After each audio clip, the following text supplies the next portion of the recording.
Good evening, ladies and gentlemen. Welcome. Thank you very much for coming. My name is Ian Hambleton, and on behalf of the Fields Institute, I'd like to welcome you all to this public opening of the Fields Medal Symposium. This is a part of a series of events which were established jointly with the International Mathematical Union. And you'll hear a little bit more about the context and sponsors later on. So in this year's symposium, we're celebrating the achievements of Manjul Bhargava, Medallist in 2014. The program will explore new directions arising from his work. The scientific program, in fact, started this morning with a brilliant series of lectures. And tomorrow there will be an opportunity for students to chat with Dr. Bhargava. An event like this, of course, takes a lot of preparation, and I would like to, of course, express my thanks to the organizers of the scientific program, chair of was Kumar Murthy from the University of Toronto, and to Esther Barzunza from Fields Institute and all of the field staff who have contributed so much in preparing this event. The mandate or goal of the Fields Institute, just to say a few words about it, is to promote mathematical research in the widest sense, to enhance the visibility and impact of mathematics in our society. An event like this, we feel, can have a real impact in promoting this role. Our major support comes from the Ontario government through the Ministry of Research, Innovation and Science, and from the Government of Canada through the National Science and Engineering Research Council. And in addition to that, we are supported by the 8 largest universities in Ontario. We have 16 affiliate universities, private donors, corporate sponsors. And at the Fields Institute, so what do? We run thematic programs, workshops, short or long, from 1 to 2 days through to 6-month programs. And these have the widest possible range of mathematical applications in areas, including applications to problems in business and industry. We have an active summer research experience program for undergraduates, and we do outreach to mathematics education. The Fields Institute started at the University of Waterloo in 1992 and moved to Toronto in 1995. And we have a beautiful building which I encourage you to come and see at the scientific program tomorrow or the following day. I'd like to just take a moment to recognize the additional sponsors for the Fields Medal Symposium itself. We very much appreciate the gold level sponsorship of the Great West Life group of companies, which was instrumental in founding the series in 2012. And this year, we are also very pleased to recognize Elsevier Publishing as a new gold level sponsor. Our silver level sponsor, the late James Stewart, was a longtime friend of the Fields Institute and well known, probably to many people in this room, as the author of the best-selling calculus book ever. A record that will be really hard to surpass. Many of our bronze level sponsors are with us this evening, and their support is gratefully acknowledged. And in addition, we'd like to thank the Faculty of Arts and Science at the University of Toronto and the Perimeter Institute for their contributions in supporting participants to this symposium. So in this first part, the welcome part, we have a number of special guests who would like to say a few words, and I'd like to begin by calling on Vivek Goel, who's the Vice President of Research and Innovation at the University of Toronto. The University of Toronto is our host institution. Please.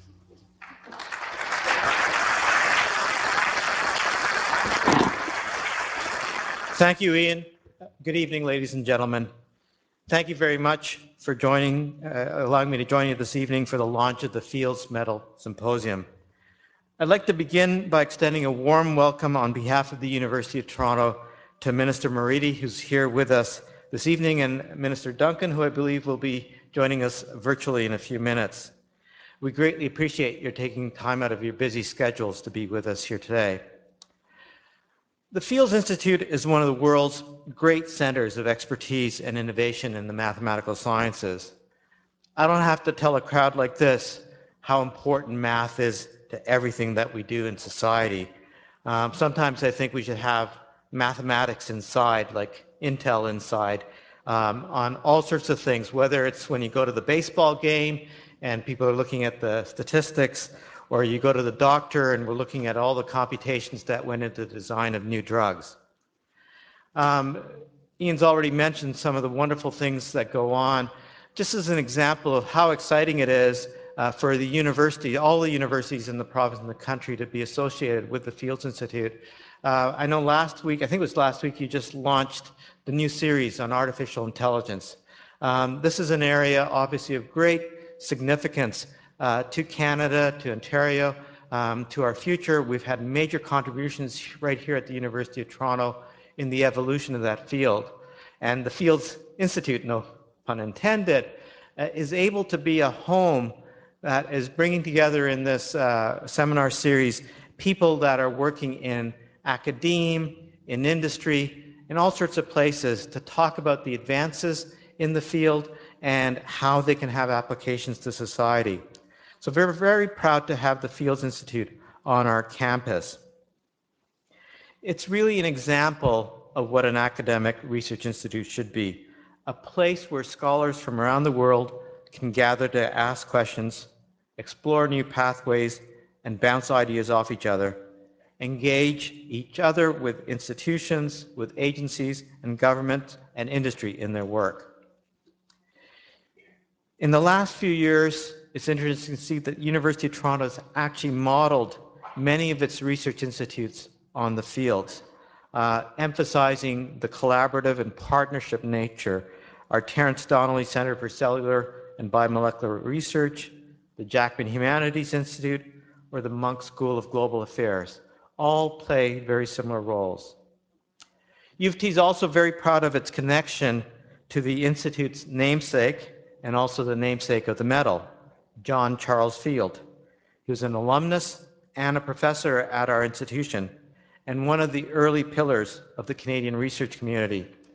Indeed, as a Vice President of Research, I feel very connected to Professor Fields because he actually got the first grant from the province for research, $75,000, Minister Moridi, in about 1910, I think it was. And he also played a pivotal role in the creation of the National Research Council, which still exists today, but also spawned entities like NSERC, which provide our research support. So even though the university didn't have a vice president of research in those days, he essentially served that role. Fields Institute has built an important and powerful network that is doing good for people throughout the province, around the country, and around the world. The Fields Medal helps to stimulate some of the most exciting work in mathematics happening on the planet. And it's great that we have this collaboration between the Fields Institute and the Fields Medal program. It's particularly a pleasure to be here this evening with the symposium honoring Professor Manjul Bhargava, who we're fortunate to have speak tonight. He is the first Canadian-born winner of the Fields Medal. His work has been described as better than world-class and epoch-making. We're delighted to have you and looking forward to your lecture. In concluding, I want to thank the Fields Institute for its partnership, for its leadership, and for making such a profound contribution to putting University of Toronto and Canada on the global map in mathematics. Thank you.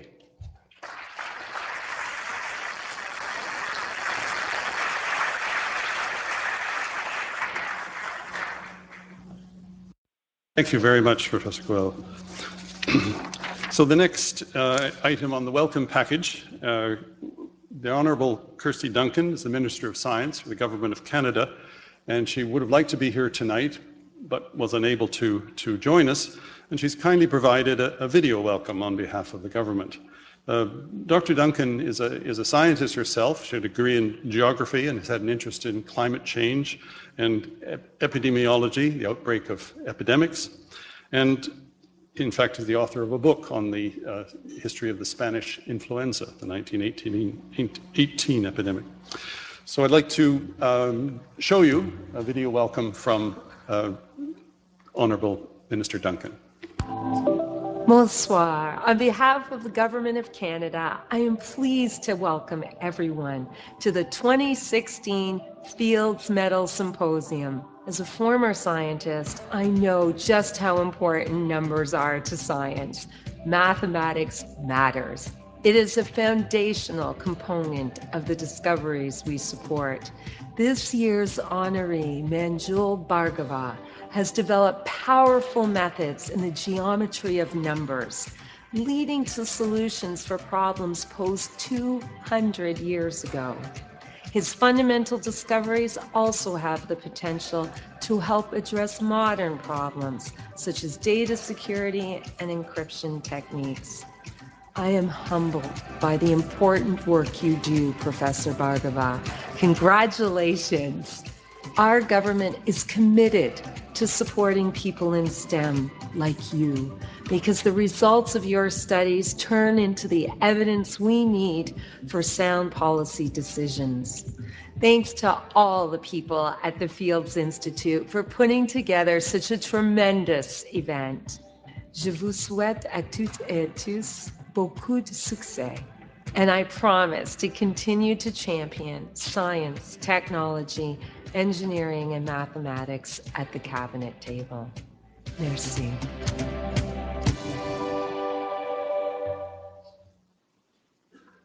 Good remarks, I think. I'm not sure if, yeah, why don't we applaud it?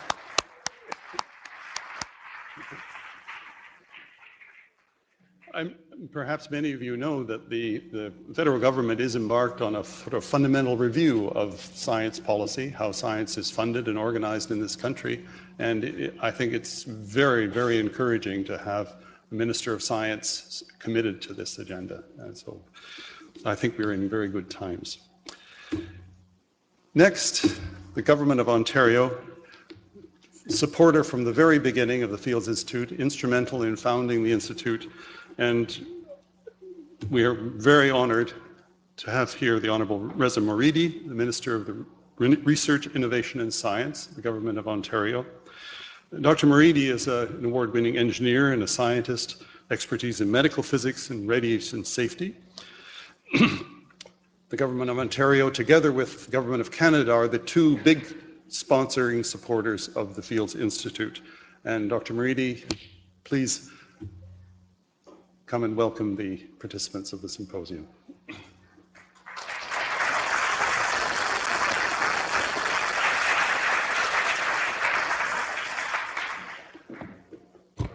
Well, thank you very much, Dr. Hamilton, for that very kind and gracious introduction.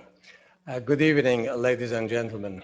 It's a great pleasure to join you in opening the 2016 Fields Medal Symposium and to honor Dr. Manjul Bhargava, winner of the 2014 Field Medal and the first Canadian-born winner of the Fields Medal. I want to thank the Fields Institute at the University of Toronto for bringing us all together. It's great to see so many mathematicians, researchers, engineers, and students tonight. You have changed how mathematics is approached in our province of Ontario and in our country, Canada. You bring together mathematicians from Canada and abroad, and you provide a supportive environment for innovation and education. You also make it possible for students and the younger scientists to get involved. That's why Government of Ontario is proud to support the work of the Fields Institute. You may know that before becoming a public servant, you may already hear it, I was a scientist, an academic, a researcher, and a business executive. In all those fields, I saw firsthand how mathematics shapes our understanding of the world. Renowned mathematician and the 1982 Fields medalist, William Paul Thurston said, quote, "Mathematics is not about numbers, equations, computations, or algorithms. It's about understanding," unquote. We use math every day to understand things like time, distance, and quantity. We study it because Math can help us think critically and make better decisions in our lives. Virtually every field of research can benefit from mathematics. In fact, math has often been referred to as the language of science and knowledge. Math helps us explore the universe, finds cure diseases, and unlock disruptive technologies that will help us compete and succeed in the digital economy.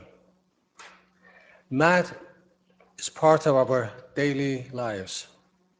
In reality, math is the basic language of the world.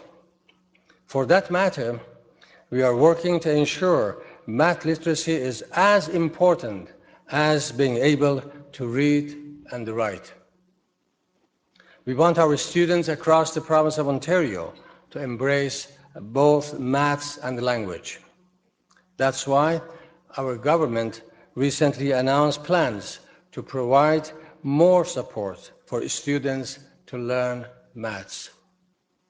This plan includes more than $60 million to implement a renewed maths strategy, where teachers in grade 1 to 8 will spend 60 minutes per day to focus on effective instruction in maths. Other key elements of the strategy includes up to 3 math lead teachers in all elementary schools and opportunities for educators to deepen their knowledge in math learning and teaching. Developing talent in mathematics is essential to building an innovative, knowledge-based economy. It's a critical requirement for the jobs of today and tomorrow. And it is at the heart of innovation and discovery. Each year, almost 40,000 students graduate from engineering, math, and science at our universities and colleges. It is these graduates, and you in this room, who will help us address some of the world's most pressing issues, such as water scarcity, global warming, and an aging population. In Ontario, we know research and innovation plus innovation and discovery equals to economic growth. And that is how our economy is moving forward in terms of becoming knowledge-based economy. And the maths indeed plays a pivotal role in that journey. We also know mathematics is a key part of that equation, as I mentioned. That's why we are committed to supporting Ontario's research and innovation communities and developing our highly skilled workforce. We want to see new breakthroughs, new ideas, and new technologies enter the marketplace and create good jobs and new opportunities for the people of our province. To conclude, I can confidently say that you have helped raise the profile of mathematics within scientific disciplines, as well as the profile of Canadian mathematics on the international stage. So I want to thank you for sharing your gift, your talent, and your passion for discovery. And the best wishes to everyone on a great symposium. Thank you very much. Miigwech. Merci beaucoup.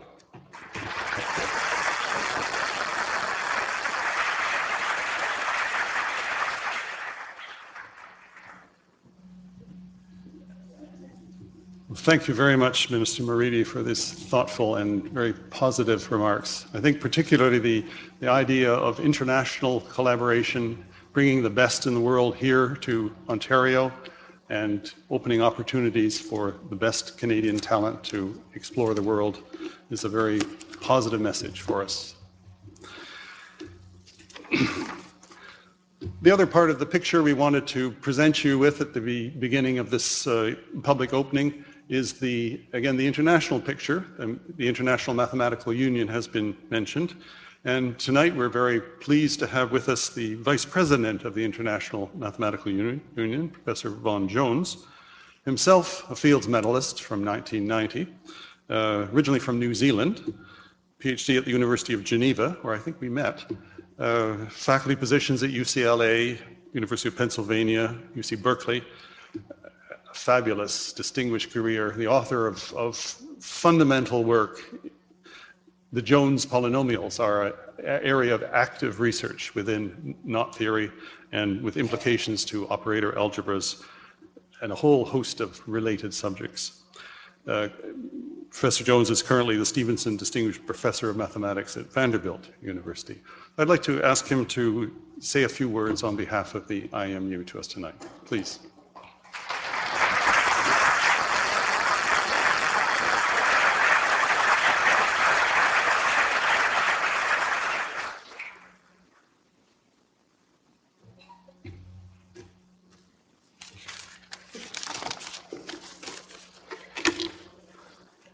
Well, thank you.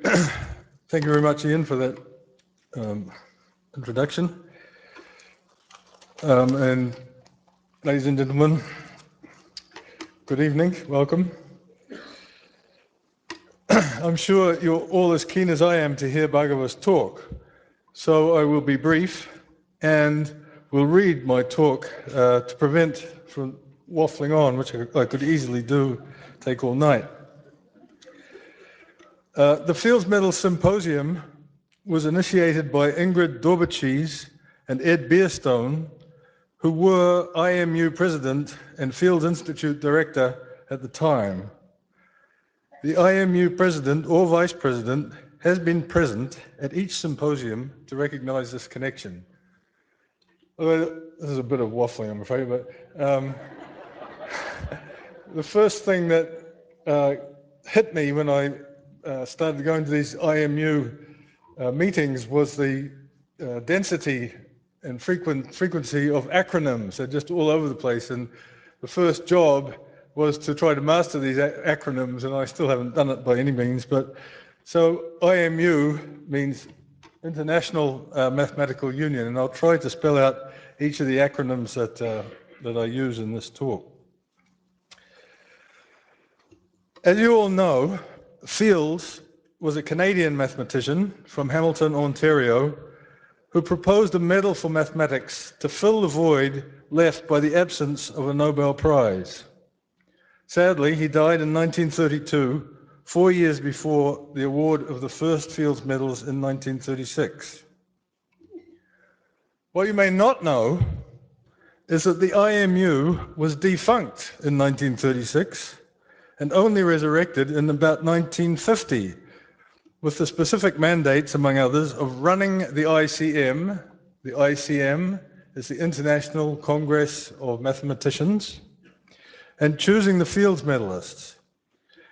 The ICM itself began in Zurich in 1897 and continued more or less every 4 years, with breaks caused by the two world wars. In 1924, it was held in Toronto, thanks to the efforts of Fields himself.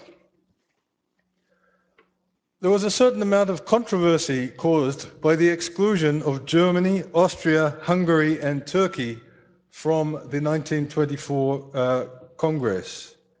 It seems clear that Fields was opposed to this exclusion. He spent years studying in Germany, notably in Göttingen. The 1924 Congress was, by some verbal finesse lost on us these days, called the International Mathematical Congress. And it's the only one of them that was called that. The others have all been called the International Congress of Mathematicians. Subterfuge got the Germans back in Bologna in 1928, and that led to the dissolution of the IMU at the Zurich Congress in 1932. So no IMU. Enough history. These days, the IMU is a genuine international beast with more than 80 member countries.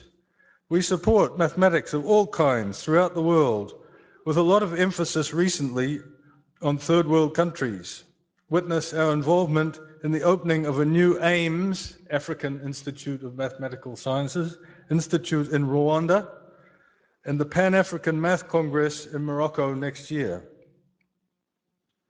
In closing, I would like to warn everyone that the Fields Medal is under threat these days from the competition of big money. The IMU is doing what it can to preserve the central role of the Fields Medal. I believe Jean-Pierre Serre once said that the prize money for the Fields Medal should be enough to buy a small car. And I think that most of us subscribe to that point of view. By the way, I don't know about Manjul, but it was an awfully small car, and I used one of that in my day. So, on that less than upbeat note, let us now turn to the upbeat one and get on with the maths. Thank you.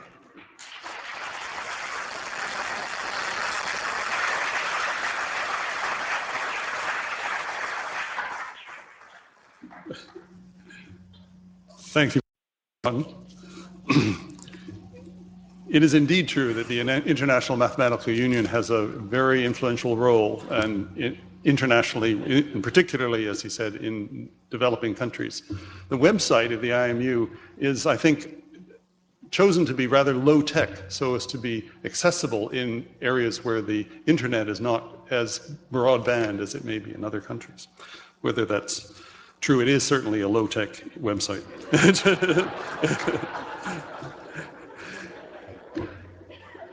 I hope you've got a certain picture of the environment, I guess, of the Fields Institute, and a little hints of the kinds of things that we're engaged in. And now, of course, we'd like to move on to the main event of the evening. We are very pleased to have Professor Benedict Gross, the George Bessemer Leverett Professor of Mathematics at Harvard University, himself an absolutely distinguished number theorist, author of over 100 published papers and highly cited, influential work, and currently a collaborator with Manjul Bhargava. He has kindly agreed to say a few words of introduction to the main event of the evening, which is Dr. Bhargava's talk. So, Professor Gross.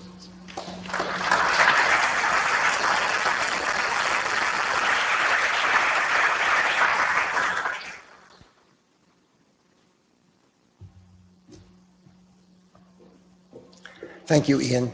It's a great pleasure for me to have a chance to introduce very briefly Manjul Bhargava, who has been a good friend for over 20 years. He's a person with many talents and achievements. As you've heard, one of his great achievements was being born in Ontario. You laugh, but in a week's time, a number of us are going to wish that we had been born in Ontario. He grew up in Long Island, and he's always had very close ties to his ancestral home, India. He studied as an undergraduate at Harvard University and then went to Princeton, where he received his doctorate and is now a member of the faculty. He's won almost every possible award in mathematics, and we're honoring him here for winning the Fields Medal in 2014. Manjul was very fortunate to have some great teachers in his life. He began studying mathematics with his mother, Mira, who herself is a distinguished mathematician. He had the good fortune to study Sanskrit and its poetry from his grandfather, Parashuttam Lai Bhargava, who was a great scholar in the field. He's a semi-professional musician who studied tabla from Zakir Hussain. For those of you who don't know what that means, that's like studying violin with Jascha Heifetz. And on top of all these talents, he's a very kind person and a very generous person, and many of the people in this audience and at this symposium had their first experience in research mathematics with Manjul.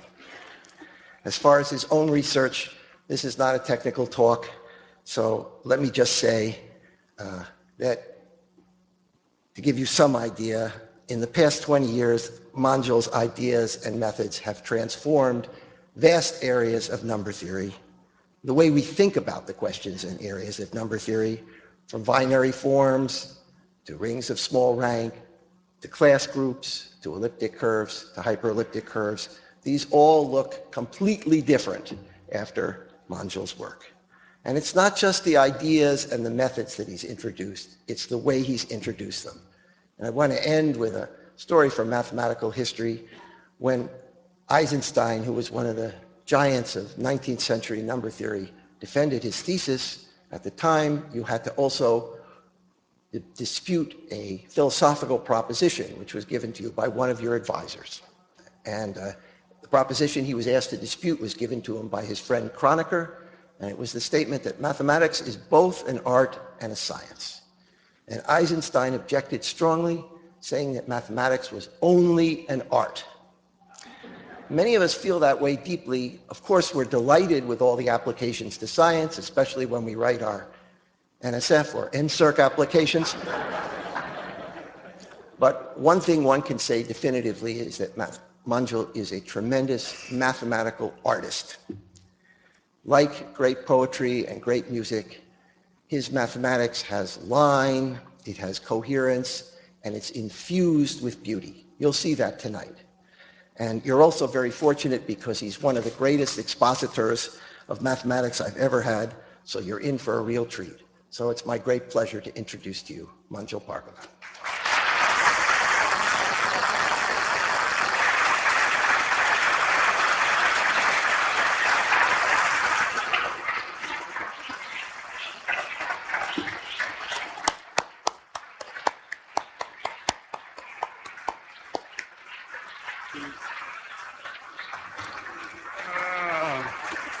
Thank you. Nothing remains for me to say. Oh dear. Okay. Can you hear me all right? Yeah. So get rid of these wires here. Okay, well, thank you very much for that kind introduction, Dick. And thank you all for being here. It's really a great honor and pleasure to be back in Toronto for this event, and of course to be back in the province where I was born. I was born just about an hour away from here. I'm also really grateful to the Fields Institute for putting this together and for giving me this opportunity to talk about what we all do at the Fields Institute and to talk a little bit about what really motivates us in our work as mathematicians. I always loved numbers since I was, well, as far back as I can remember. And seeing patterns in numbers always excited me and is what really brought me into mathematics. Patterns in numbers as well as patterns in nature, patterns that I saw around me. I always started to ask questions about, well, why were those patterns there? And that was another way that I got into mathematics. And so it's a real pleasure to be able to share some of those little stories that brought me into mathematics, in the hope that it may inspire some young people here or the parents of young people who may encourage their children to go into mathematics, even if they're not just interested in science, but they're also interested in art. Because for me, I really feel like I got interested in mathematics through the art of patterns. So that's what I'd love to try and do today. So for me, mathematics really is the study of patterns. So from my point of view, mathematics is in large part the search for patterns, but not just the search for patterns, but also the search for explanations as to why those patterns are there. Because oftentimes, until you understand the patterns are there, they may not actually be there. Sometimes they're sort of false starts that make it seem like there's a pattern. And to know that that pattern really persists forever, you have to understand why it's there. And so that's what I feel mathematics is, in large part, and that's what mathematicians do. Such explanations, when you find them, even though they're just for that pattern that you just happen to see near you, when you find such explanations, those patterns and the explanation of those patterns can be used in other applications very often, beyond the context in which those patterns and those explanations were discovered. And some of the greatest discoveries in mathematics and in science the most applicable mathematics happened because people were just looking from the aesthetic point of view, looking for beauty. But then they had applications that really moved humanity forward and moved science forward. So examples of that are, well, people since ancient times have been looking at the planets and trying to understand what the patterns are in the motion of the planets. And eventually, with Newton and Kepler, but of course many others over the centuries, built up a theory that explained those patterns in the sky that led to the theory of gravitation. And of course, that's extremely important in our everyday lives. It's allowed us to launch our own satellites, and we can understand where those satellites go because we understand the theory of gravitation. Another place where just looking for patterns for the sake of the art of it is in the area of genomics. Understanding that DNA had a double helix structure and its composition, understanding the patterns in those genomes are now helping us in curing disease, but when it started out, it was just trying to understand patterns in our genomes. So there are many, many examples of this throughout history where discoveries were made just by searching for beauty in our lives and in the world around us, but it's ended up having tremendous applications throughout science and throughout humanity. So that's what mathematicians try to do. They're really not looking at the application so much, but when looking for beauty and trying to understand it, it ends up often transforming neighboring areas, neighboring sciences, and neighboring applications that were initially completely unexpected. Okay, but mathematicians look for patterns. For number theorists, which is what I do, I'm a number theorist, and much of what the Fields Symposium is this week is a number theory symposium this year. And for us, our natural world, well, we have our usual natural world around us, but we have another natural world, which is the universe of numbers, the universe of whole numbers. So what are the whole numbers? They're just the numbers that we count with, 0, 1, 2, 3, 4, and so on. But also the negative numbers, -1, -2, -3, and so on. Those are the whole numbers. And that, in some sense, is our universe. And we look for patterns in just this universe here. Sometimes this universe gets a little bigger, but eventually number theorists claim that their main interest is understanding this universe, just here. And so number theory is the branch of mathematics that studies patterns in the whole numbers in this universe of ours. And so just to give you the most basic example of patterns that occur in the whole numbers, well, number sequences are perhaps the most basic types of patterns that mathematicians study. So a number sequence is just a sequence of numbers. And I can give you some examples that you've probably all seen, and then you'll understand why, what the patterns are and why we're interested in them. I'll start out with the easiest possible sequence. Everyone see the pattern? Anyone know the next term? Okay, that's called the all-one sequence. It may look very trivial, but it actually ends up being useful a lot. Okay, we'll get a little bit harder now. Not much. Okay, so these are just our counting numbers, 1, 2, 3, 4, and so on. So these are the two basic patterns from which it all begins. Okay, everyone see the pattern here? What are these called? The odd numbers. And it has a complement, which are called the even numbers. Okay, and these are some of the patterns that will come up in this talk, so I just want to make sure that everybody knows their names when I say them. These ones were all easy. All right, what are these? 1, 4, 9. Very good. Yeah, these are the square numbers.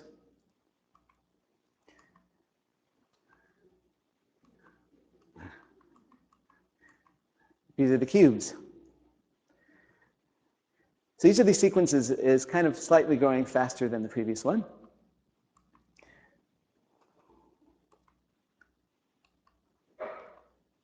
What are these called? Powers of 2. That's right. If you take every other element in that sequence, what's the next term? 4096. That's right. What are these called? Powers of 4. That's right.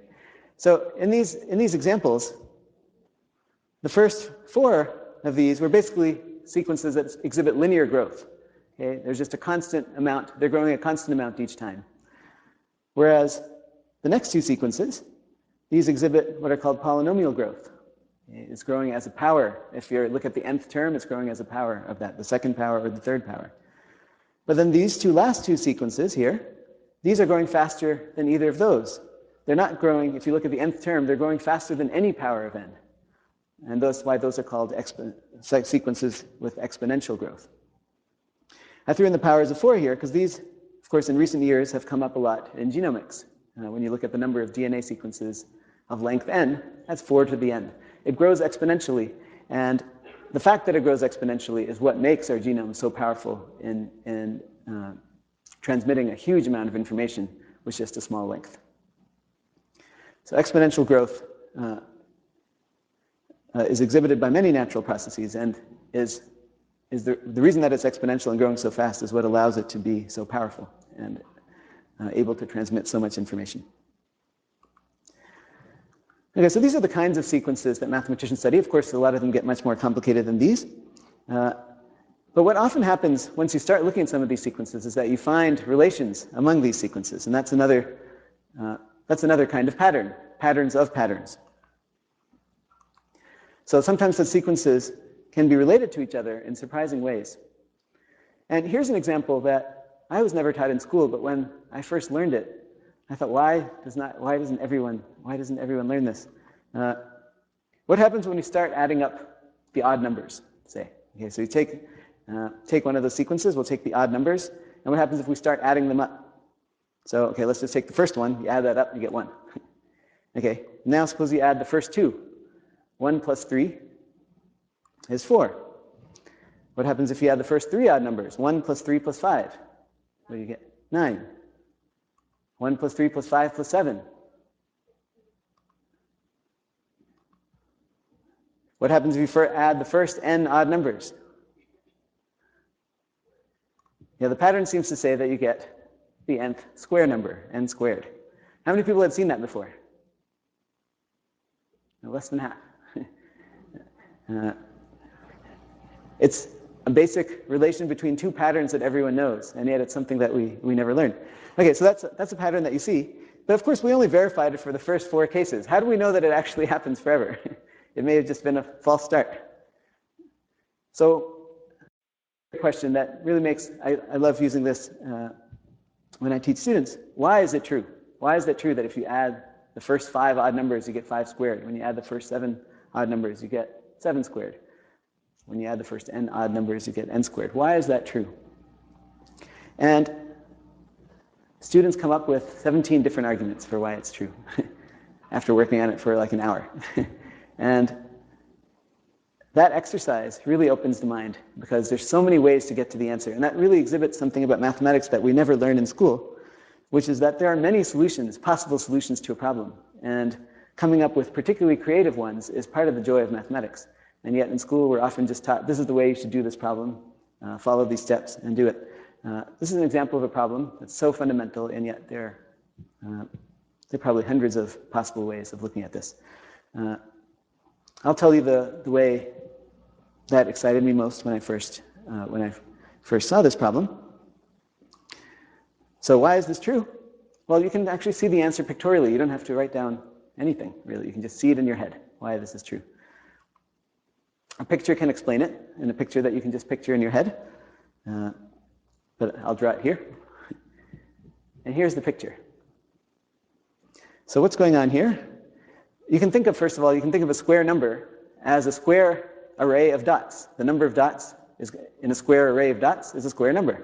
Right? So if you have an n by n grid of dots, the total number of dots is n squared. Right? So here we have a 6 by 6 array of dots. And that's why the number of dots here is clearly 36, 6 squared. On the other hand, by drawing these red lines here, we're breaking up that 36 into successive odd numbers, right? So this little bottom left dot, that's just one thing there, and then this next layer has 3, and then this next layer has 5, and this next layer has 7, and you can see each time we add an extra odd number, we get the next square. And so that means that when you add successive odd numbers, you always get square numbers. And so this, if you go up to, if you do n layers, you'll clearly get an n by n grid of dots, and that's why the sum of the first n odd numbers is always n squared. And this is something, once you see this, you'll never forget it. Now you always know, not just that the sum of the first n odd numbers is n squared, but you immediately know why. Just this picture is all you need. Is anyone clear on that? So there are many such relations among numbers that you can just see by visualizing it. People often ask number theorists, you must be scribbling all day. Well, actually, number theorists are usually just thinking in their mind and picturing things for much of the time, and this is like the simplest example of that.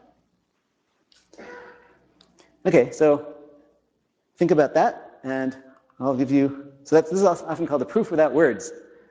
This is a proof of the theorem that 1 plus 2 plus dot dot dot plus 2n minus 1 is n squared. And we didn't have to say any words, just have to draw a picture. That's called a proof without words. Okay, so here's another example of a relation between sequences. I won't tell you the answer for y this time, I'll just show you the pattern, leaving it to you to make the corresponding picture in your head. So what I'm going to do is I'm going to add up all the counting numbers up to a certain point, and then go back down and add those two. So start with 1, okay, it's just 1.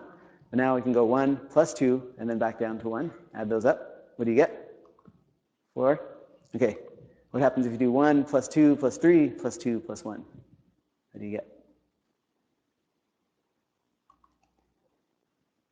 Familiar sequence of numbers again.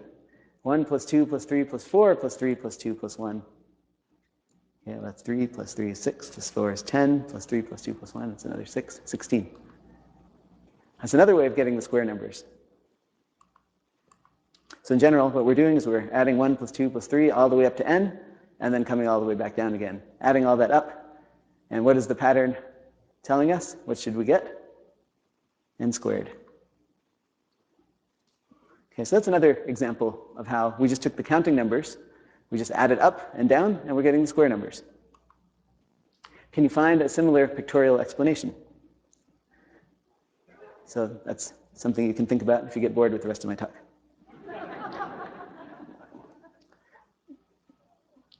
Okay, so that's an exercise for you.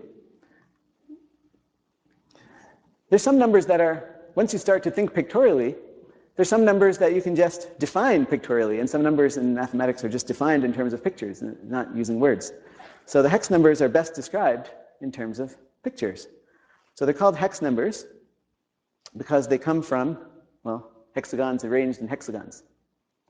So so this is sort of the shape of a honeycomb. We start with just one cell.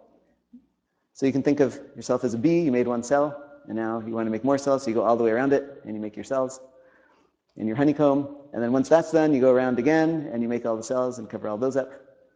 And this is actually how when sometimes you see honeycombs develop, as they start out from a central cell and start to grow. And so this is the first iteration, and in the second iteration you do all the cells around it, the third iteration you do all the cells around that, and then you do all the cells around that, the fifth iteration you do all the cells around the previous one. And the nth hex number is just defined as the total number of cells you get after the nth iteration. Okay. So here we start off with one cell, then we do 6 around it. That's just as in a honeycomb, we get 7. Then we do 12 more around that, and we got 19. And so on. So then you find you get 37 in the next iteration, then you build all your cells around that, and you find you get 61. So you get this natural sequence of numbers, 1, 7, 19, 37, 61. Something that doesn't have an obvious pattern, right, in terms of, when we were saying square numbers and cube numbers. This one doesn't have an obvious pattern in terms of a formula, that the nth term is like n squared or something. Although you could work it out. But the easiest way to visualize these numbers is to say, well, it's the number of cells in the nth iteration of making a honeycomb. And these are called the hex numbers. And their definition, the best definition really is to say they're the number of cells in these bigger and bigger honeycombs. And so just like we did with the odd numbers, we can start to think, well, what happens if we start adding the hex numbers up? Right, so everyone understand what the hex numbers are? Now we can start adding them up, just like we started adding up the odd numbers and getting square numbers. What happens when we start adding up hex numbers? Well, we can start with 1, and we just get 1. Okay, now if we take 1 plus 7, we get 8. 1 plus 7 plus 19, that's 8 plus 19 is 27. So what's the pattern? We're getting cubes. From honeycombs, we're getting cubes by adding up the layers of the honeycomb. So this leads to the natural conjecture that 1 plus 7 plus 19 plus ... plus the nth hex number should give you n cubed. And again, it's fun to try and think, well, why is that true? You can sort of work out the algebra for why it's true, or there's like one picture that you can put in your mind that will make it clear. This one is harder than the previous exercise that I gave you, but again, if you were already done with that one, I need you to have something in case you get bored for the rest of the talk. Okay.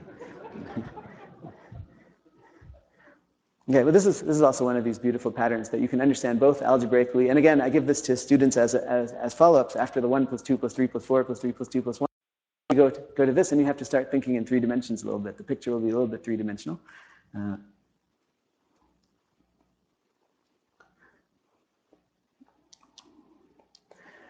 I want to tell you about the most beloved sequence for number theorists. You can guess what that is. The following sequence is perhaps the one that's studied the most by number theorists.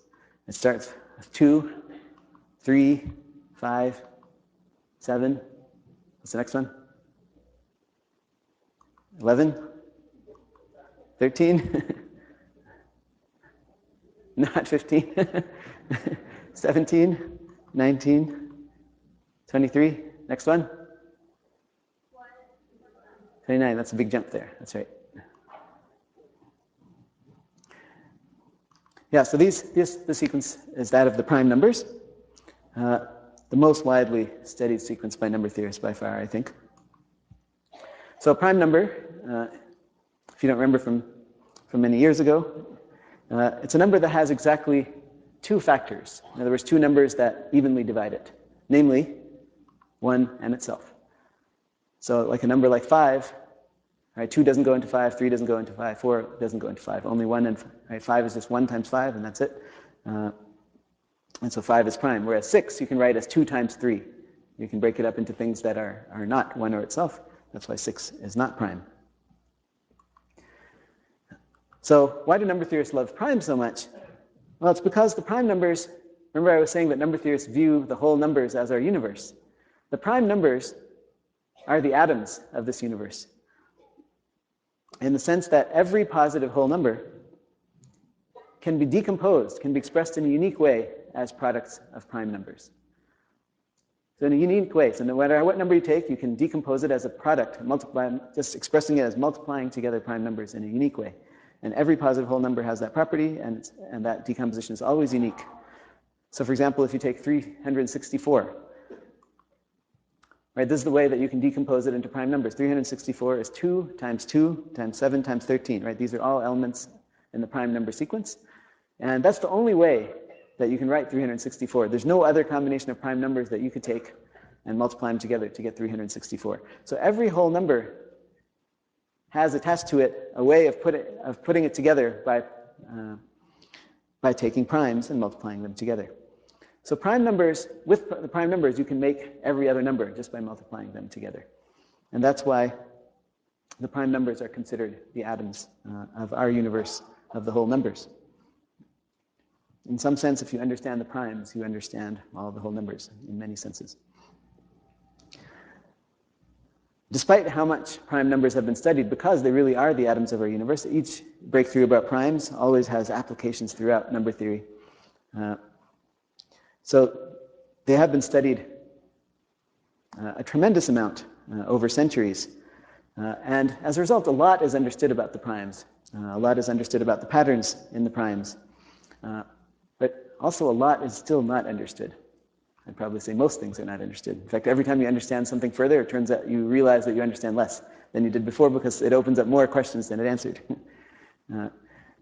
So for example, really basic things about the primes are not known. I could tell you lots of things about what is known, but as I said, there are way more things that are not known.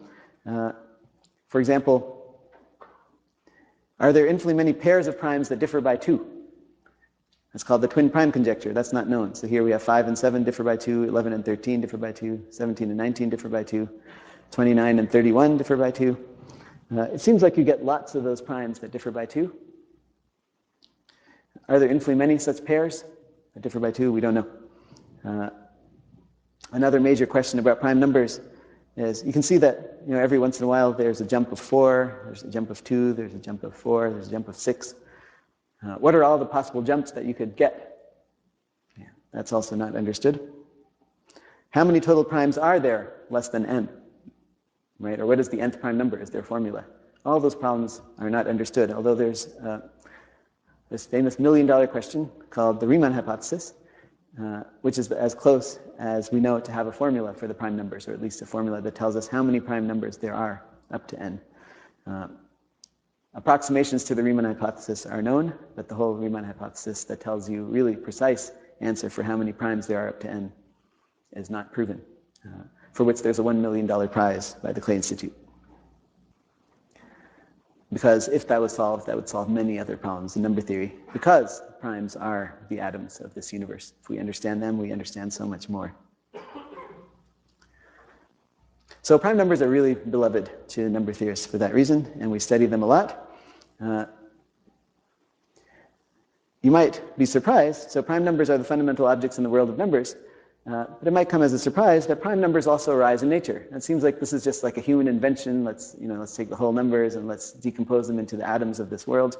But in fact, these prime numbers that are the atoms of this world of whole numbers actually arise in nature. And this is something that I found really remarkable when I first learned it, especially because I get to see this in Princeton every 17 years. So I've only seen it once, actually. So this here is a cicada.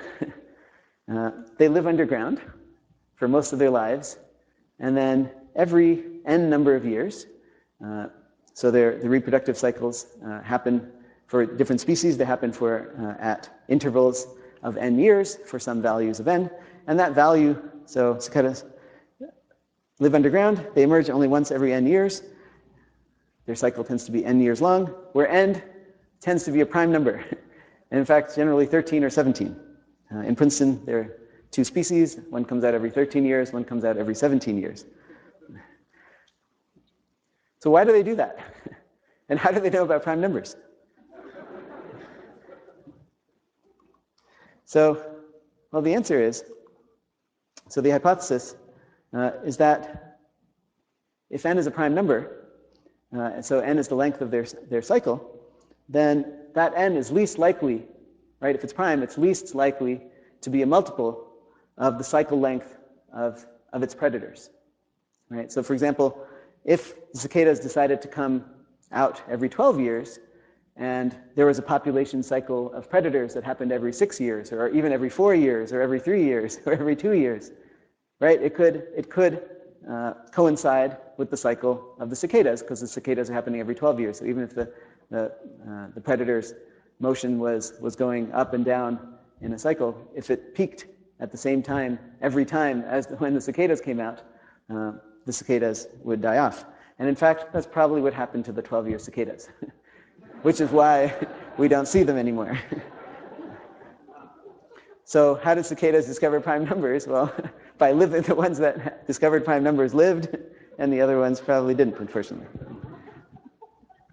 And this is often how nature beats us many times to the discovery of fundamental kinds of numbers through the process of evolution. Darwin wrote extensively about various cycle lengths in his Origin of Species, and described how evolution would allow species to find the optimize various mathematical functions that we humans are still struggling to do, and they discovered by billions of years of evolution. And that's why often we're able to take nature, look at the patterns in nature, and ask, what is the optimization problem that this evolutionary process solved?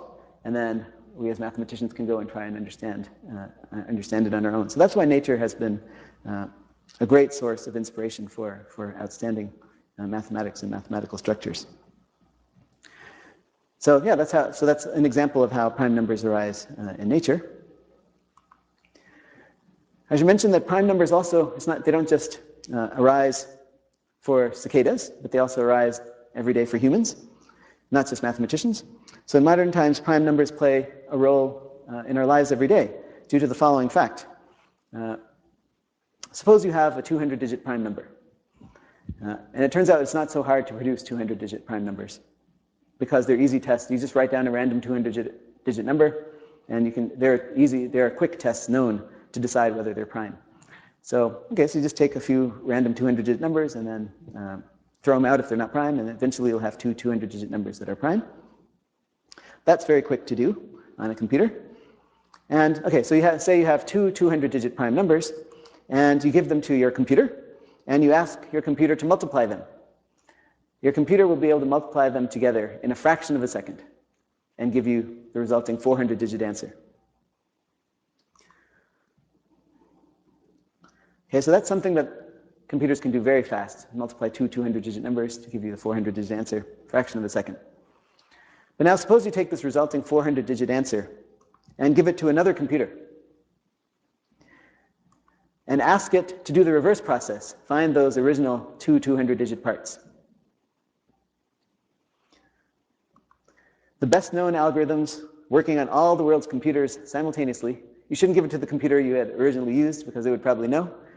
But if you use all the other computers in the world and put the best known algorithms on them and have it work for billions of years, they would still not be able to find those two prime numbers. It's very counterintuitive. So it's very easy. We know how computer algorithms know how to multiply two 200-digit numbers very quickly in a fraction of a second. But that reverse process, our best known algorithms working on every computer in the world for billions of years, does not know how to do the reverse process. So we don't know how to do that reverse process. And because we don't know how to do that reverse process, we take advantage of that. Often, in mathematics, you usually hear that somebody solved the problem and therefore it has this application.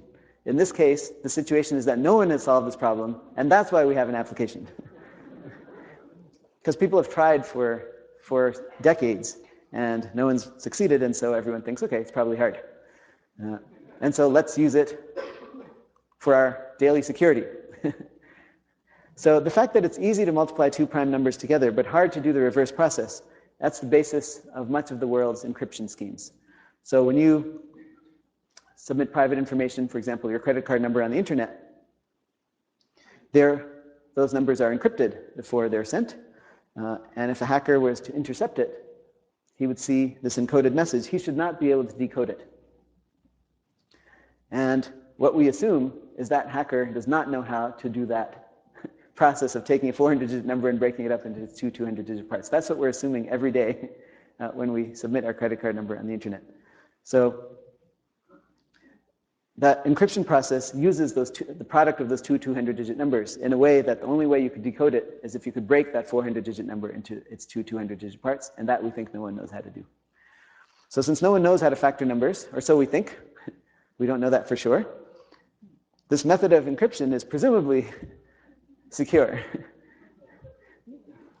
It's a little dodgy because it's certainly possible that somebody in some tank somewhere knows how to do it and is reading everything that we send every day. There's no reason that that's not happening, actually.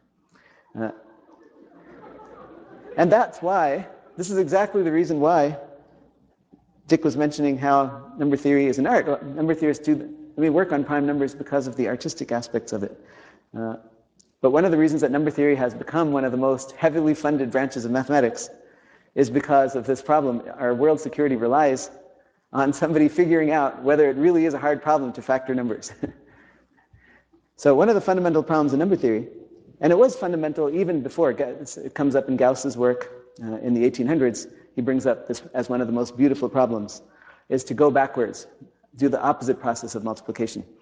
But of course, it's become not just one of the most fundamental problems in number theory, but also the most important problems in number theory for society, is either to prove that it's difficult to go backwards, right, and break up numbers into their parts, or find a quick way to do it, so that if somebody out there is doing it, we know that they really can be doing it. So if somebody finds a quick way to do that reverse process, taking a 400-digit number and breaking it up into two 200-digit parts, that would make all these encryption systems that we use, like RSA is the most famous one, it would make them useless. But in any case, it's important to know which is the case, because our security depends on it. And it's kind of remarkable that we don't have a proof that it's hard to do. We just assume it's hard to do because number theorists haven't been able to do it for decades. Is that a good reason? I don't know. But so far, that's the best we have.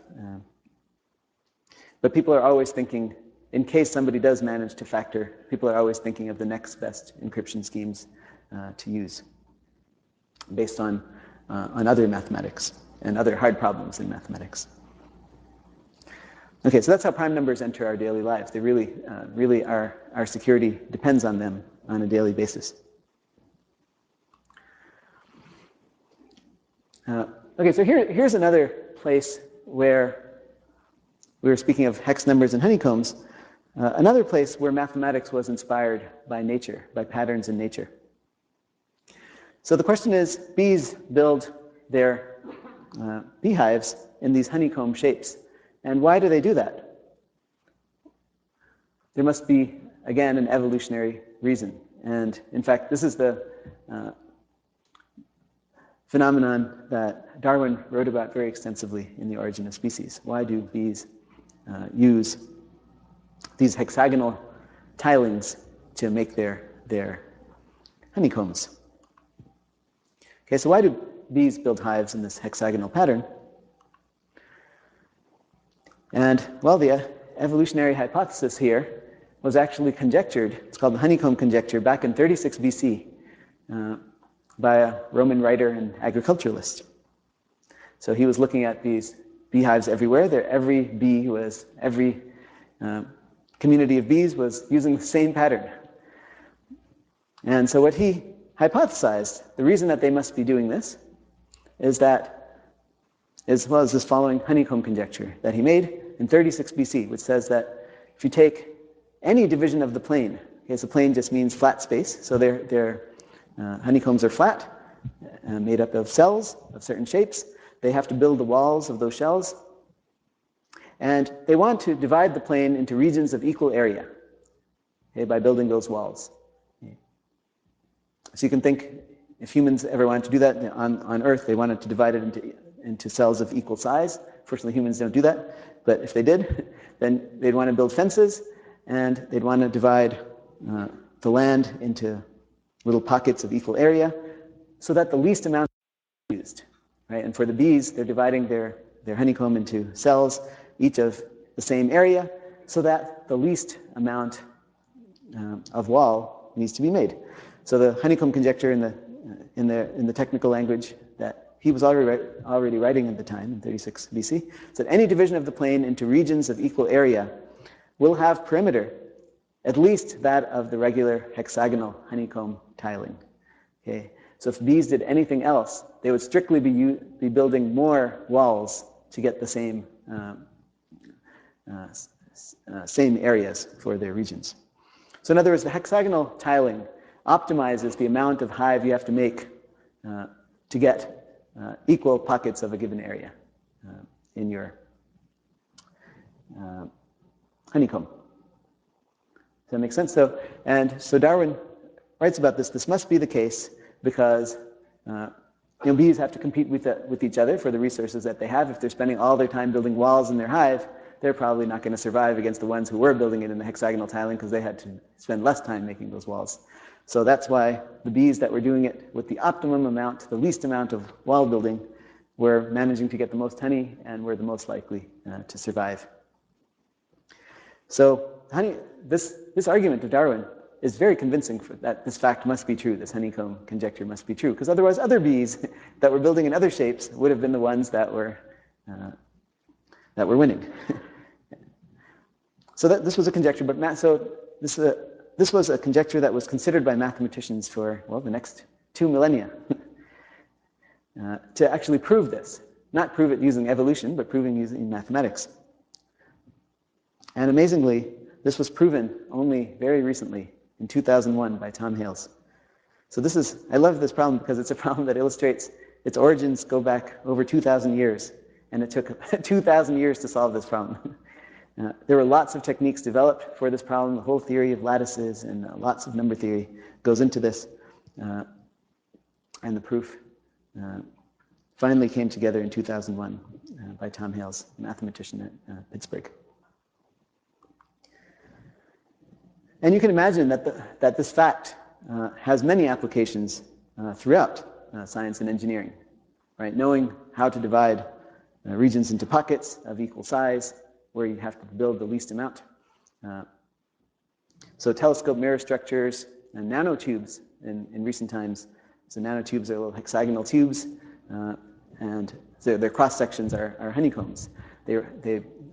So they transmit equal amounts in each of these tubes, and it requires the least amount of wall to make them. So these hexagonal patterns are, of course, now very, very useful to us in the real world. But they were discovered by bees. Literally. One other kind of sort of packing problem that was really my favorite problem when I was a child. This was sort of the first math problem that I ever worked on, so I thought I'd share it with you, which was about stacking oranges. When you go to the supermarket, you often find that oranges are stacked in these pyramid structures. So this is a pyramid, triangular pyramid, right, where there's sort of 4 oranges on each side. Usually they're bigger, but we usually didn't buy the whole stack when we went to the grocery store. And this is about how many I could convince my family to buy so that I could make my own pyramids. And the question, so I enjoyed, as I said, I enjoyed making these pyramids at home. I was about 7 or 8 years old, so it was one of my pastimes. And my question was, well, how many oranges? This is the sort of the first math problem that I ever tried to solve myself, sort of posed and tried to solve. How many oranges are needed to make a pyramid stack, having n oranges on each side? So, for example, this one there has 4 oranges on each side. And does anyone see how many oranges were needed to make that?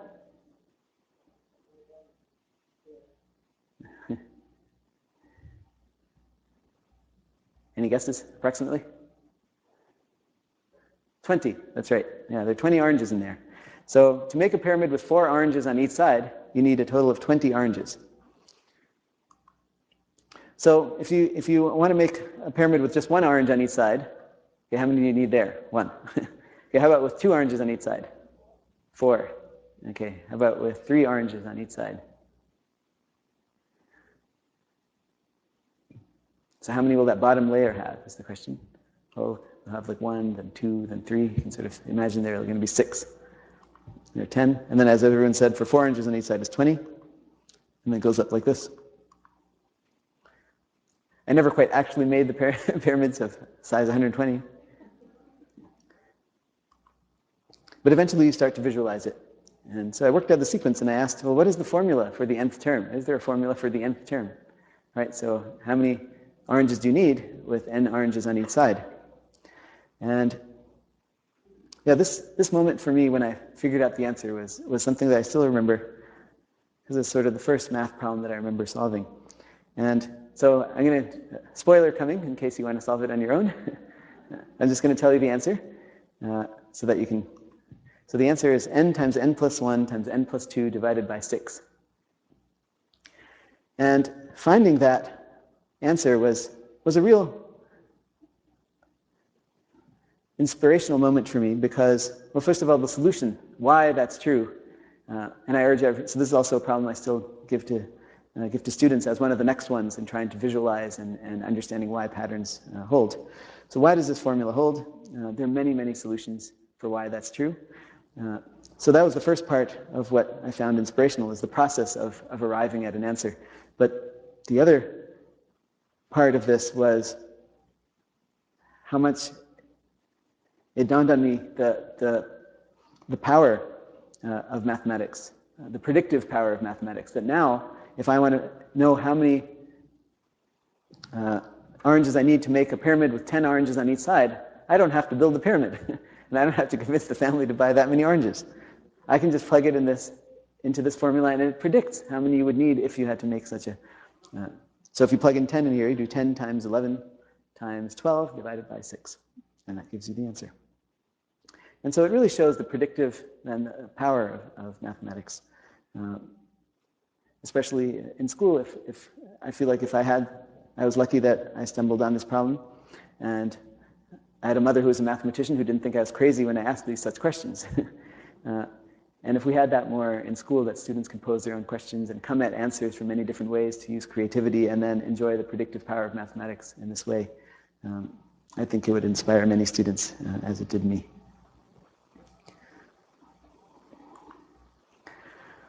Okay, so we talked about the most beloved, most important sequence in the nature of numbers, whole numbers, the prime numbers.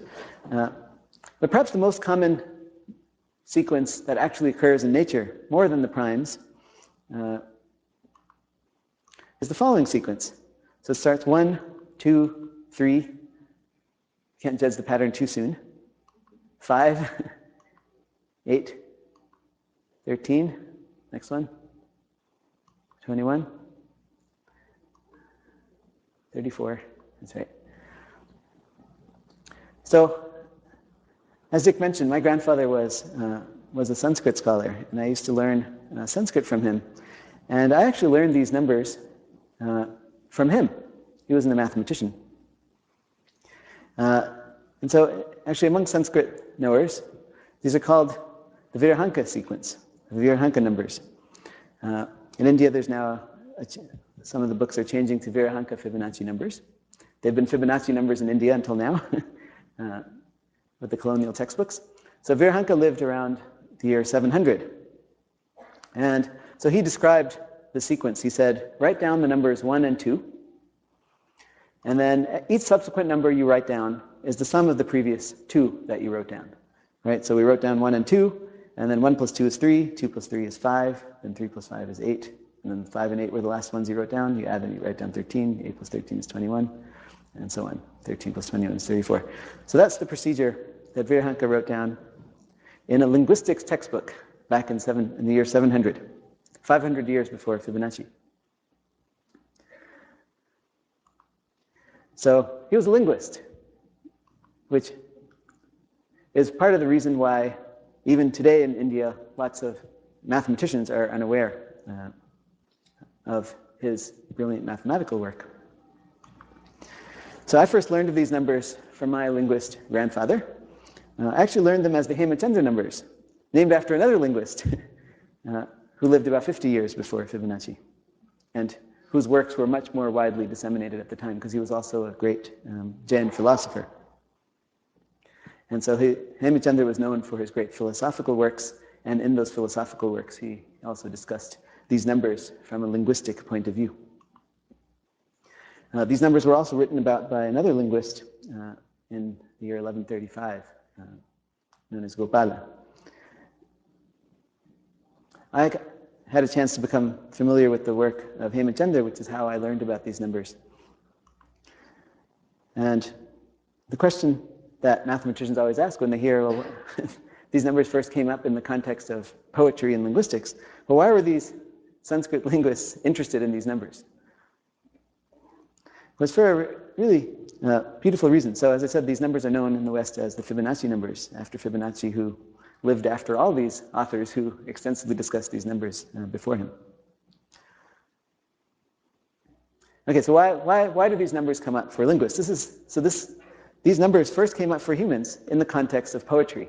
And I find that an amazing story, because it really illustrates the fine line between art and mathematics. These people were poets.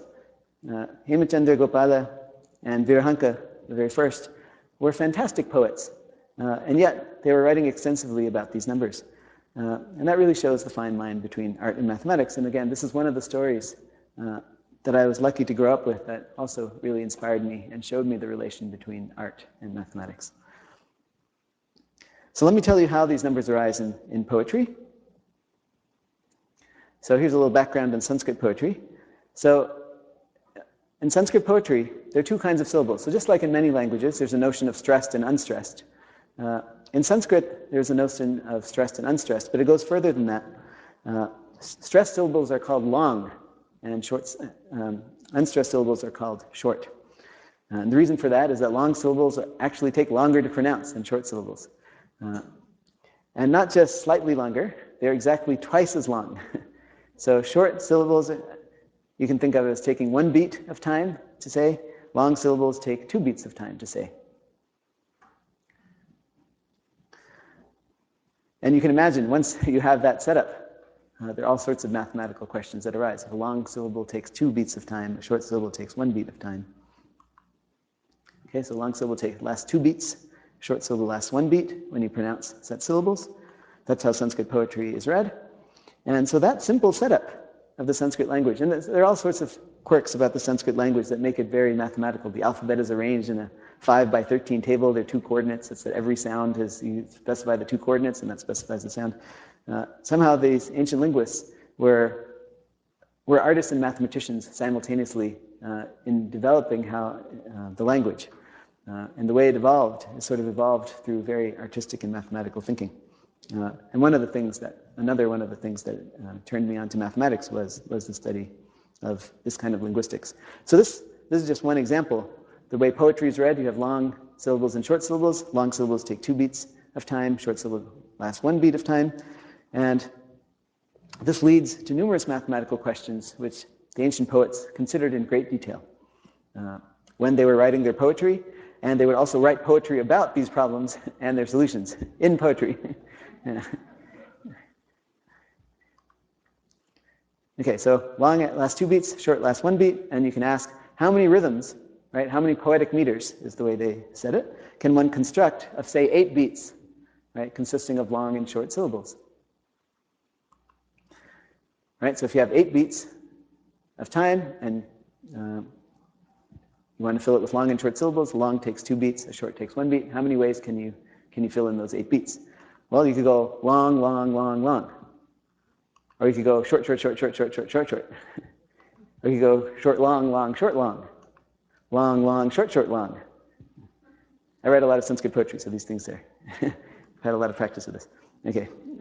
So these are 4 examples of rhythms, right, that are made of longs and shorts that take 8 beats. How many total are there, was the question that was posed actually by a linguist. It seems even as far back as 500 BC by a linguist named Pingala. But it was first solved in poetry in around the year 700 by Virahanka. So they thought of it in this more mathematical language as well. And how many ways can one write a number n as a sum of 1s and 2s? Right? That's an equivalent question. We're asking how many ways can we write 8 as a sum of 1s and 2s? We can write it 2 plus 2 plus 2 plus 2, or we could write it 1 plus 1 plus 1 plus 1 plus 1. Right? So the way to get started on any such question, just like all the other number sequences that we were talking about before, is to try the first 2 examples. So n equals 1. Okay, if you just have 1 beat of time, how many ways can you fill it with longs and shorts? Well, just 1, because there's no room for a long. Okay, so just 1 way. Okay, but if you have 2 beats, what can you do? You can do short, short, or you can do long. Okay, so you can do short, short, or long. So there are 2 ways. For n equals 3, you can do short, short, short. You can do short, long. You can do long, short. Oh, I said that backwards. Doesn't matter. There are 3 total ways. Okay, and then for n equals 4, again, you can work out all the possibilities. It turns out there are 5 ways to do it. Yeah. Okay, and then you start to see, here are the 8 ways to break up 5 beats into longs and shorts. Right? Starting with short, short, short, short, short, and then long, short, short, short, and so on. So 8 ways. And so that's the sequence that was observed. And so, it's the sequence where each element looks like it's the sum of the previous 2.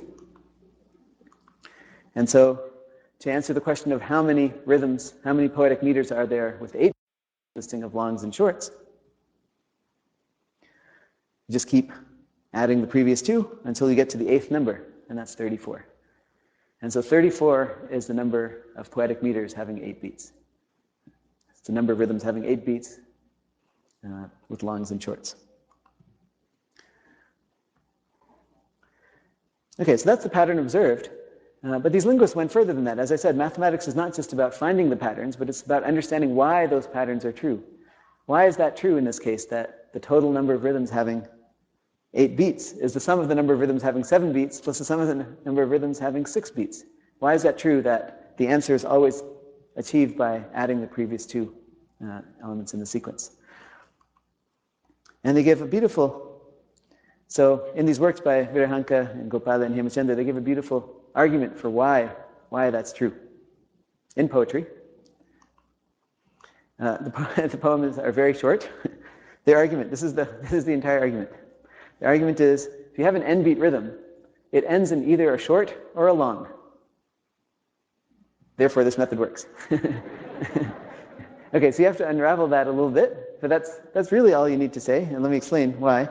So if you let Vn, okay, be the nth element in the sequence, and so let Vn be the number of n-beat rhythms, okay, of longs and shorts. Okay, well, their argument is that every n-beat rhythm ends in either a short or a long.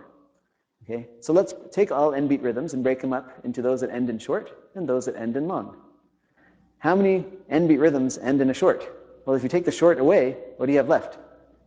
An n-1 beat rhythm. How many of those are there? Vn-1. Okay, now you take all the n-beat rhythms that end in a long. How many of those are there? Well, if you take away that long, what's left? An n-2 beat rhythm, of which there are Vn-2.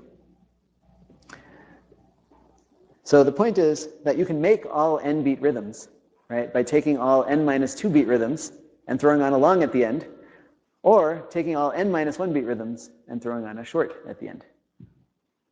And therefore, Vn is equal to Vn-1 plus Vn-2. In other words, each element in the sequence is the sum of the previous two. And that's this very elegant argument given in poetry in the year, at least as far back as 700, and maybe earlier.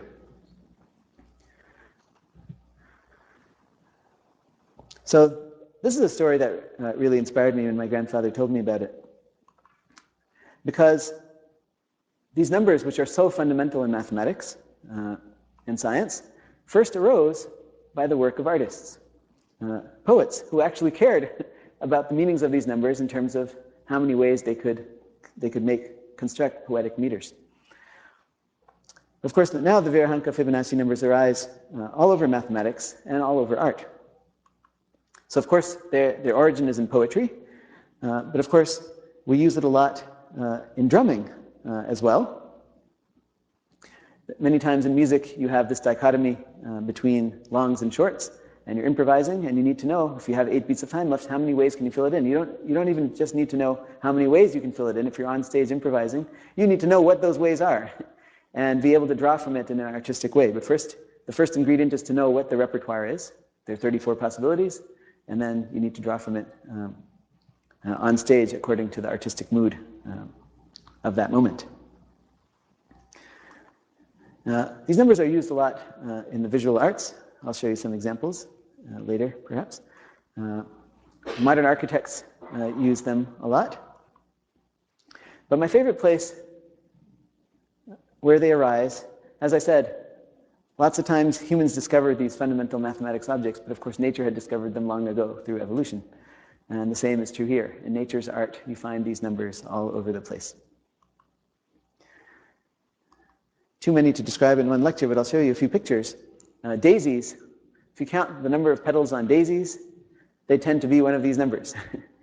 So here, this is a daisy with 13 petals. And this here is a daisy with 21 petals. I counted, don't worry. And if you really think these are just coincidences, this is one of my favorite pictures. There's a whole garden of daisies, and each one of these daisies has 34 petals. Again, I counted them just to make sure. Now, wherever you can see there are 34. Each one of these daisies has 34 petals. And so this is something that you can really observe. You look at different species of daisies, and they all, there's some that even have 89 petals. There are species that have 89 petals, and some have 55 petals. So that's really a thing. They really discovered these numbers. And the question is why? And that's always the question. Well, why were they trying to get this number of petals? And it took a long time to really understand why that's true. It's sort of understood now. And I'll get to it in a second, why that happens. It doesn't just happen in flowers, but it also happens in pine cones and pineapples, anything that has this kind of spiral growth. So these have sort of spiral growth of seeds in the center.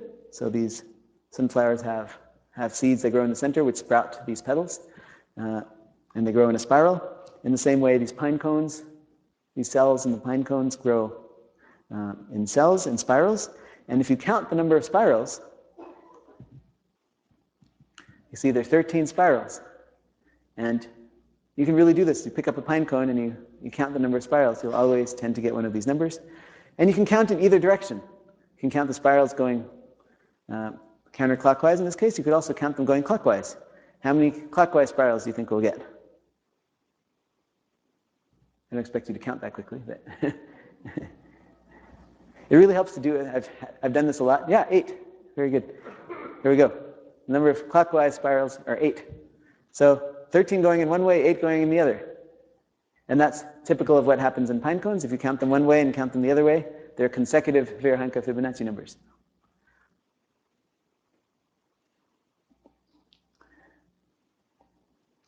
And if you really want to try this, I've had to do this a lot in the classes I teach.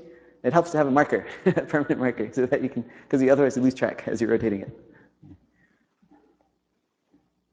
One of the things I do in my class, you can go to pinecones.com, turns out,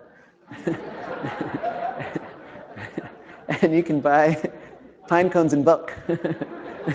And I actually did this. I bought bulk of pine cones, and there are about 200-300 people in the class, but each get a pine cone. And one of their homework assignments is to count the spirals. And over 90-something% get consecutive Virhanka Fibonacci numbers. And the other ones I say, oh, well, something must have fallen off. Or you did it wrong. I try not to say that too much there. Okay, one other property of the Fibonacci numbers, or the Virhanka numbers, is that if you take consecutive ratios, right? So remember, in these pine cones, we were seeing these consecutive Fibonacci numbers. What happens if you take successive ratios? So in other words, you take 13 over 8 in this case. But in general, let's take ratios of successive Virhanka Fibonacci numbers. So you start with 2 over 1, then 3 over 2, then 5 over 3, then 8 over 5, then 13 over 2, then 21 over 13, and so on. It turns out, so try this on a calculator and see what you're getting numerically on your calculator. It turns out that as you go further and further along in these ratios of successive Virhanka numbers, you get closer and closer to one single number, which will look like 1.618 ... And that you can mathematically prove, and that's also a fun thing to work out. If you've never seen that before, is the number that you get closer and closer to is 1 plus the square root of 5 divided by 2, which numerically is about 1.618. And this has been called by mathematicians for ages the golden ratio, or the divine proportion. There are many tall legends about all the superpowers that this number has. The divine proportion. It has divine properties. It has all sorts of superpowers, many of which are actually true. But of course, there are lots and lots of legends about it and their divine properties that are, well, not quite so based in science. So I won't talk about those as much. But there are many amazing properties of this number that actually are true. And if you're mathematicians, probably every mathematician has encountered the golden ratio in their work sometime or other. They appear everywhere in mathematics and in nature. So the golden ratio plays a very important role throughout mathematics, in the theory of tilings and partitions and continued fractions, F-Antine approximation, all kinds of geometry, entropy, and more. It really is ubiquitous. But it also plays numerous roles in nature. Sometimes more things are ascribed to the golden ratio than are scientifically proven or understood.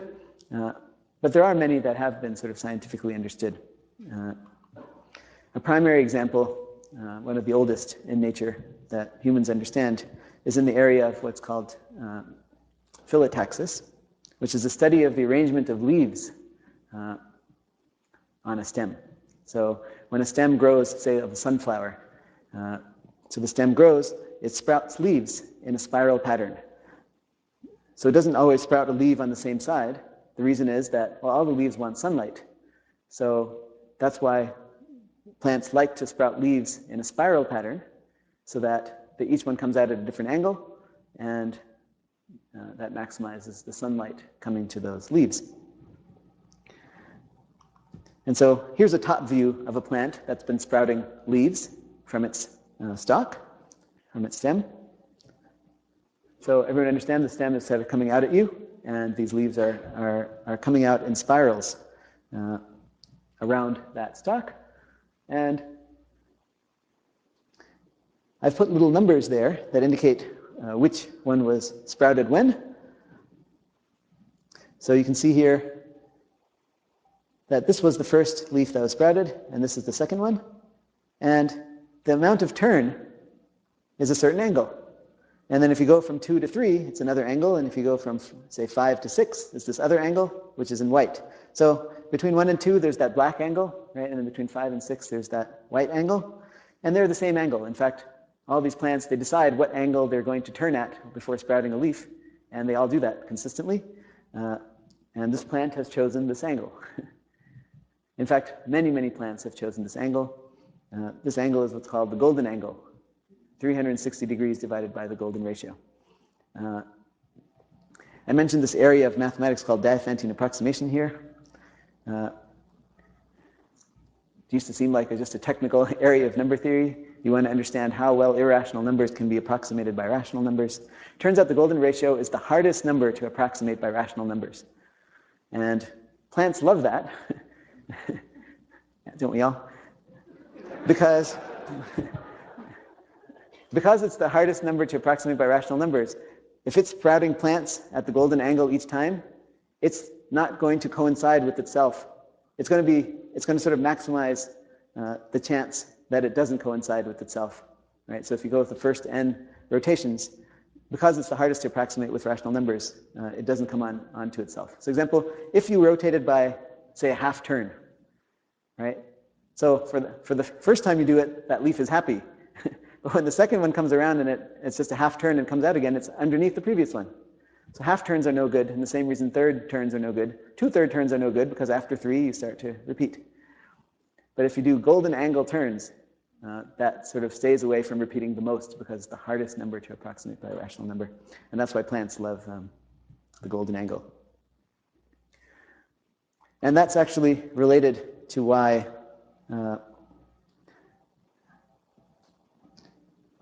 daisies had Virhanka Fibonacci numbers of petals, is that they were sprouting petals from a spiral growth of seeds inside the head of the flower, and the tightest packing that it could manage is by the golden angle. And then when things happen in the golden angle, the best rational approximations to it are exactly these successive ratios of the Virhanka Fibonacci numbers. Okay, so there's a lot of mathematics actually that goes into understanding this, but plants had discovered this way before, just through evolution. Which again, I find very inspirational. It's very useful sometimes to look at nature to understand the true mathematics of what's going on just in our world of numbers. Okay, when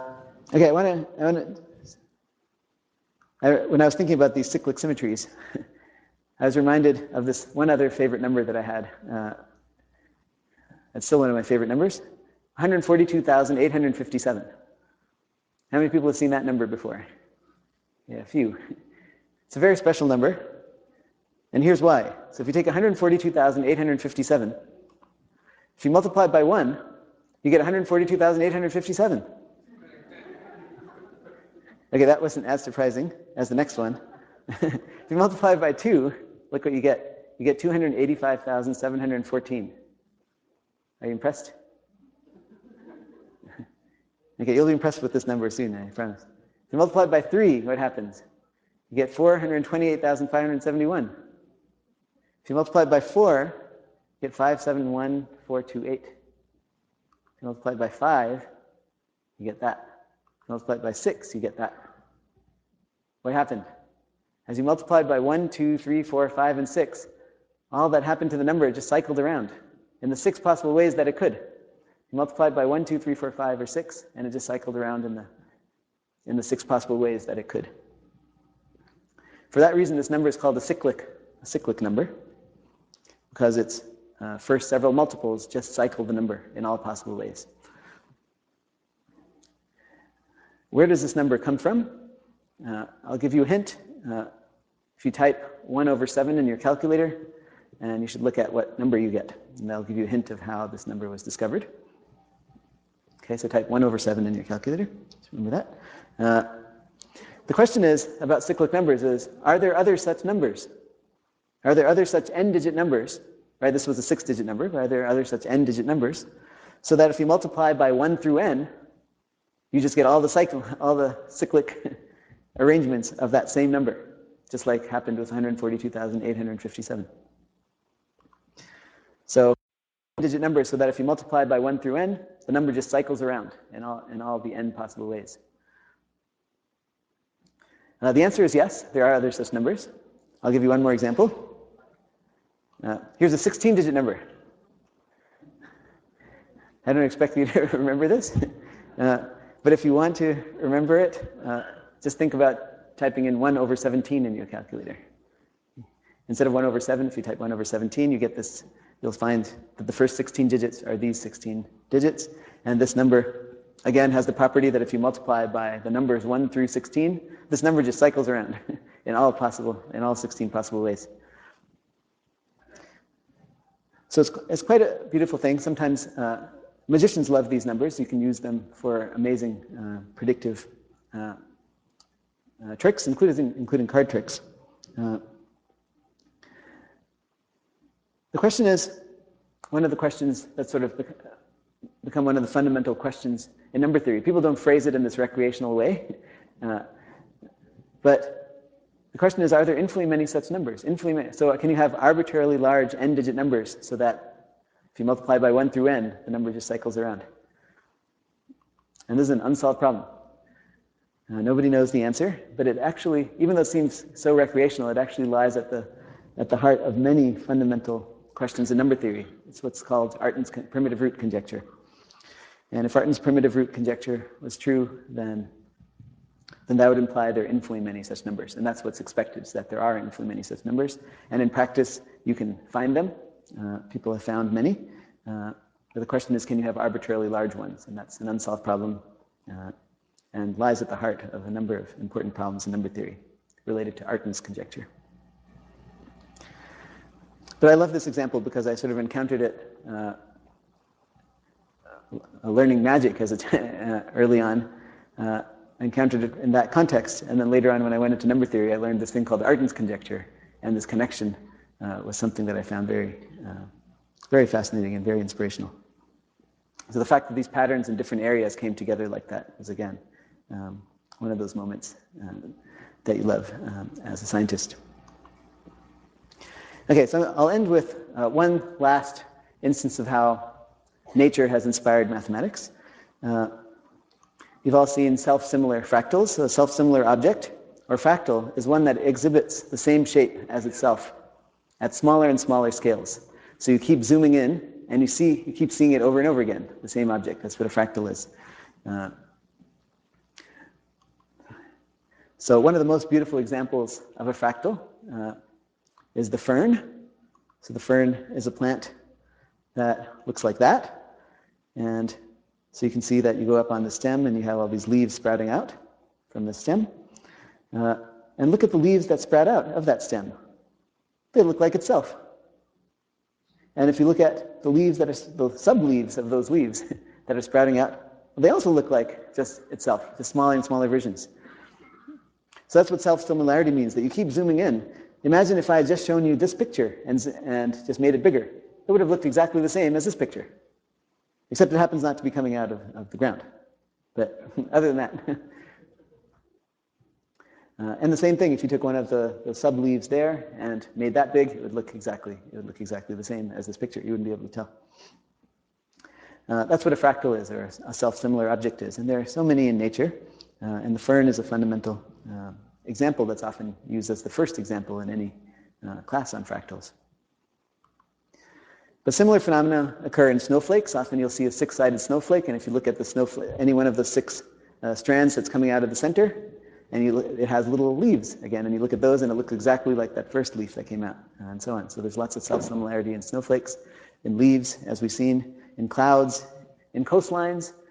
You look at the shape of a coastline, and then you zoom in. Well, there's just so much, there's infinite detail in the coastline. You look at it again, it just looks like kind of similar to what it did before you zoomed in. That happens in coastlines and mountains. Lightning, if you've ever seen lightning sprout, it sprouts often sprouts in a fractal-like pattern, where each of the sub-sprouts look like the original sprout, because it has so much infinite detail in it. So the fractal behavior of nature is one of the things that really inspired mathematicians to look closely at fractals. In particular, Mandelbrot, who was mentioned in our symposium today, took these ideas very, very far. But fractals existed in man-made art even before the subject started formally. This is a temple in Madhya Pradesh in India. So I used to visit India when I was young, and this is a picture that made me think, oh my gosh, if you go to this temple and you sort of zoom in and look closely at one of these, say, just look at this area of the temple right here, it looks like it was deliberately made to be a copy of that whole big temple. That much detail is in that little thing, even though you can't see it here. And then in those little things, there are other sub-things, and those look also just like the original temple. So these kinds of ideas of art, fractal geometry and art, arose in all sorts of architecture, even in ancient times. This is an example from India. There are lots of examples of fractals in art from Africa. This is an example of a Fulani wedding blanket from Nigeria, made in an ancient tradition.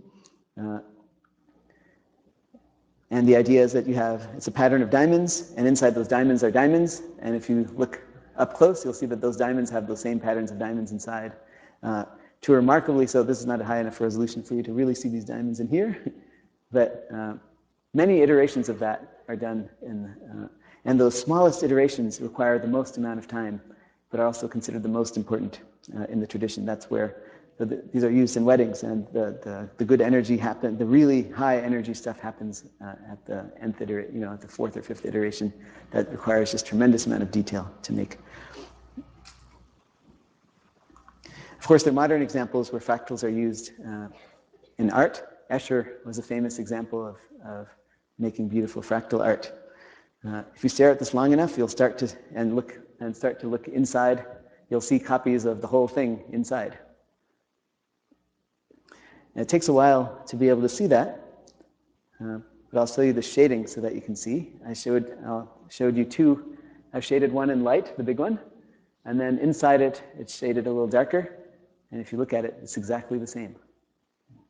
And that was Escher's point, smaller and smaller. Same thing, just smaller and smaller in the same picture.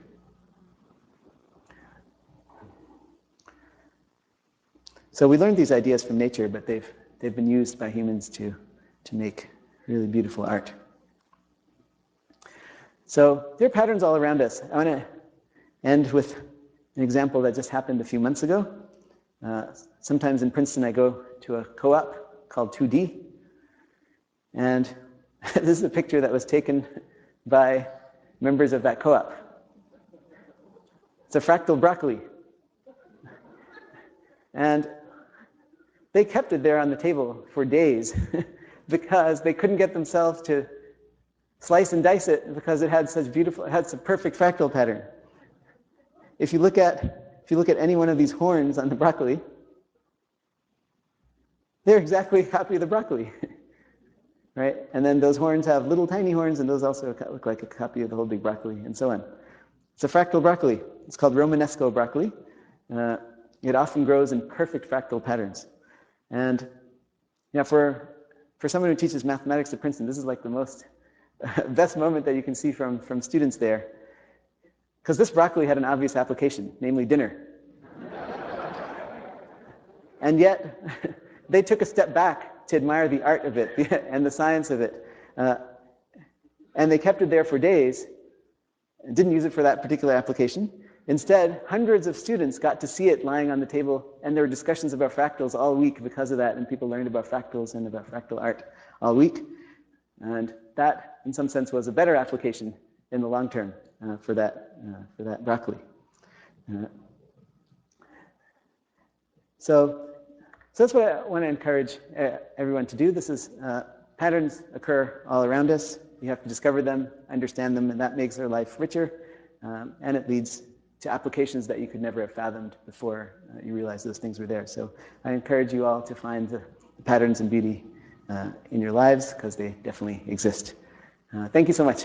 I'll stop there.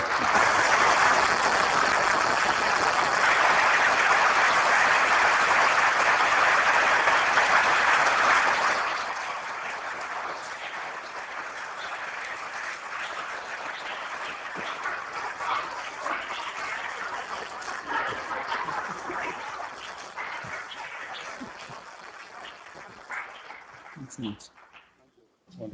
Thank you so much. Thank you. Fascinating, wonderful. I don't know that we can thank Manjul enough for this evening. I'm sure that you have increasing sequences of questions that you'd like to ask.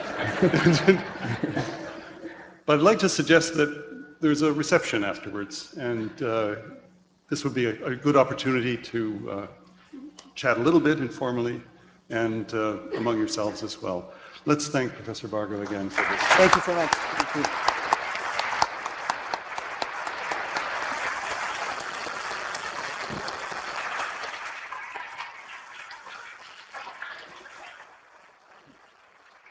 Thanks so much.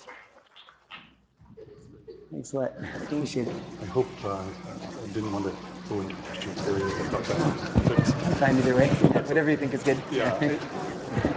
No, there's some points that are just too perfect. To end it. That's just right the way it is. Okay. So interesting. Yeah. Oh, thank you. And so perfect for the occasion. Yeah. Oh, okay. I'm glad to hear. Yeah. Even if it was. I think you've got I think by the end the balcony was fairly full too. So. Yeah. Yeah. So if you have the patience to stay for a little bit and talk to people. Oh, no, I'd be happy to, of course.